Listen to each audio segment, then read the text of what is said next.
I've got two identical sleeping bags here in front of me, the Torchlight 20 degree camp synthetic filled sleeping bag and the Torchlight UL 20 degree 850 fill power down filled sleeping bag.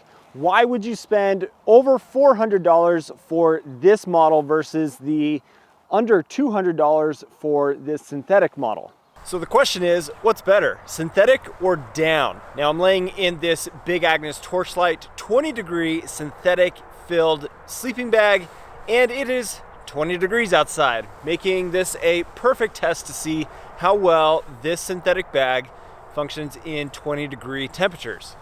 Now what I'm doing here is just laying here for a good 5 minutes or so after standing out without a coat on in that 20 degree temperatures that I'm in right now, and just to see how quickly do I feel this bag warming my body and just feeling comfortable, or am I feeling cold spots or aspects that are making this not as enjoyable. And then we're gonna do the same thing in a down sleeping bag.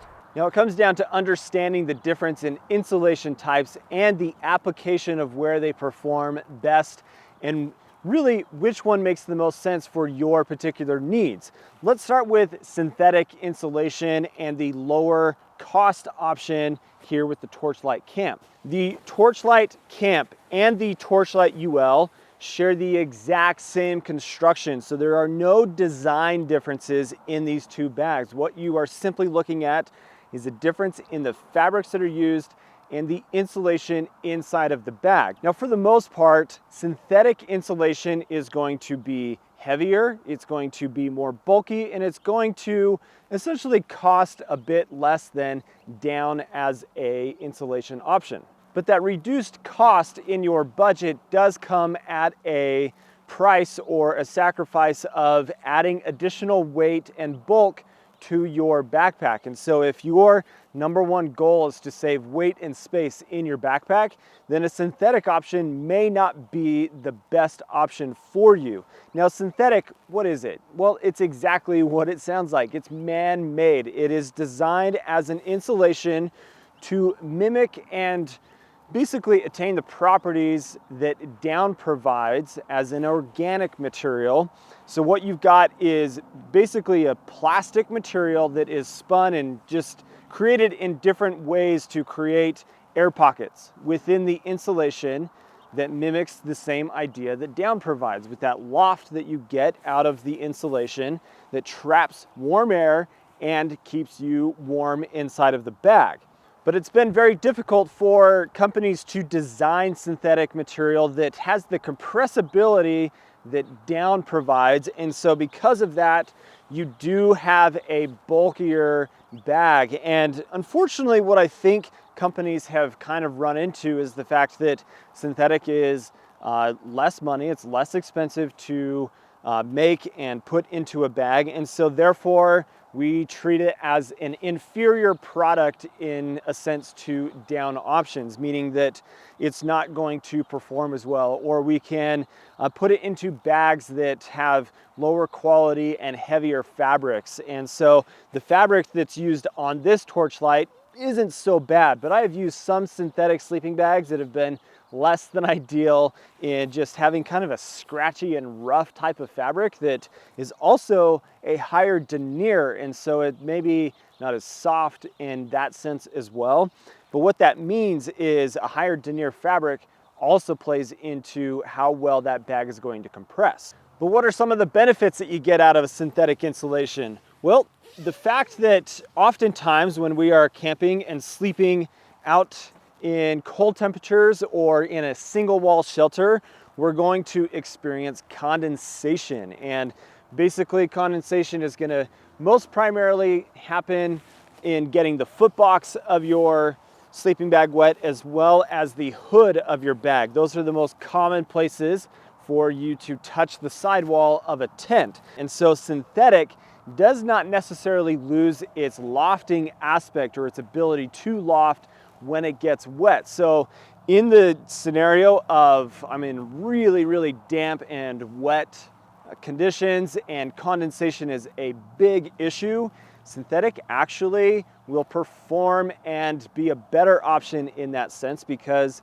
it dries quicker and it doesn't clump up the way that down does. And so, yes, you are adding weight to your system, but it has its benefits for the right application. I think that's important to remember, that the willingness to add the bulk and weight to your pack is something that can actually provide a benefit to you in your backpacking system.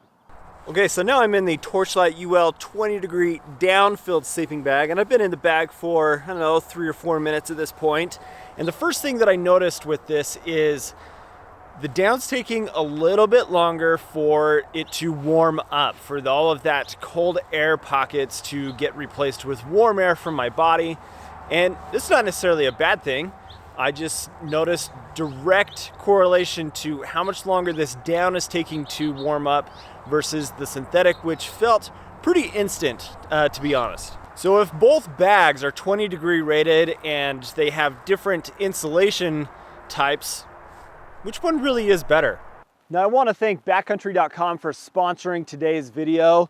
If you're looking for sleeping bags, Backcountry is the optimal place to check out for great deals on sleeping bags as we move into the spring and summer hiking season coming up.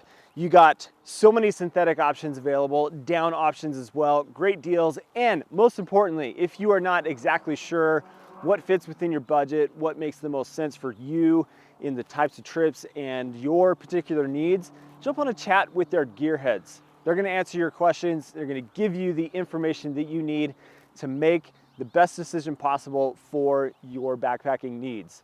Now, this down sleeping bag has 17 ounces of fill inside of the bag, compared to the 32 ounces of fill in this synthetic bag. So in order for synthetic to essentially accomplish providing that temperature rating of 20 degrees in this case, you need a significant amount more insulation in a synthetic bag than you do in a down bag. And that's where the benefits of down really prove themselves, especially a down tech treated down that you have inside of this bag. So with a down tech treated down, what that means is they have put a treatment on the down insulation that essentially allows it to repel water. And the benefit to that is you don't have to worry so much over time of footbox head end getting completely soaked from condensation. It's going to help repel that water. Is it 100% effective? I don't really believe so. I still think that protecting your down is a super important part of how you use down-filled products, and making sure that you not expose them to water as much as possible. But it should also help with the down being able to dry faster, because it's going to have a harder time clumping up. And once down gets clumped up from getting wet, then you might as well just call it quits on that, because down is really hard in the field to get back to that loft that you need to create the insulation properties that you want out of keeping yourself warm in those cold temperatures. So knowing those differences in how much weight separation there is and how much insulation is needed to achieve a temperature rating of 20 degrees in this case, you've got a product that is going to compress into a much smaller package. And the weight difference between this 20 degree down bag and the 20 degree synthetic bag is a full pound. But you are paying a premium for that. $179 for this camp torchlight behind me versus the $420 for this down bag. Is that investment worth it? And I would argue that yes, absolutely that investment is worth it, because when you are talking about backpacking, you're talking about a need to maximize the amount of space in your backpack. One of the things that I think is important to understand about the way that down works within a bag is to understand that down can shift. It can move around within the baffles of the bag versus synthetic, which is typically going to be more in a sheet form, and it's not going to move around as much. And so you'd have to make sure that you shake this around, you get it lofted up when you get into camp and you get everything set up. Otherwise, you might have areas within the bag from all that compression and keeping it tight inside of your backpack and everything, that will lead to this being prone to cold spots. And so lofting it up, getting that downshifted so that it has a good spread of that through the baffles is an important part of making sure that this down bag is going to perform well for you in the trips that you're going on. So the question is really, which bag makes the most sense, synthetic or down? And I think really the question you have to ask yourself is, what are my priorities? What are my goals? What do I need this bag to accomplish for me? If you're somebody that enjoys a lot of car camping and weight and space are not an issue for you, then saving the money and going with a synthetic option is awesome. It's going to perform super well. It's going to be what you need to keep yourself warm and comfortable in the backcountry for those kinds of trips. Could you use this for backpacking? Yeah, absolutely. And I think that if you've got a bit larger backpack and you are okay with that extra bulk and the fact that it just doesn't compress as much inside your backpack, then yeah, this is a great option as well if you're not looking to spend over $400 in this particular bag for a down-filled sleeping bag. Now, there are plenty of other down-filled sleeping bags that are not at this $400 premium price. I'm just showing you the difference between two identical bags that have an over $200 price difference simply based off of the fabrics that are used versus the insulation that is used inside. But if you are a backpacker and you are looking to maximize weight and space inside of your backpack, then going with a down-filled bag, I think, is the ultimate option for you to choose. It's going to give you great performance, and I just think this is the better option overall. So there you go. That's my thoughts on down versus synthetic and what makes the most sense in a sleeping bag application. Appreciate you guys watching today. If you are not subscribed, you know what to do. Hope you have a nice day. We'll catch you on the next video. See you later.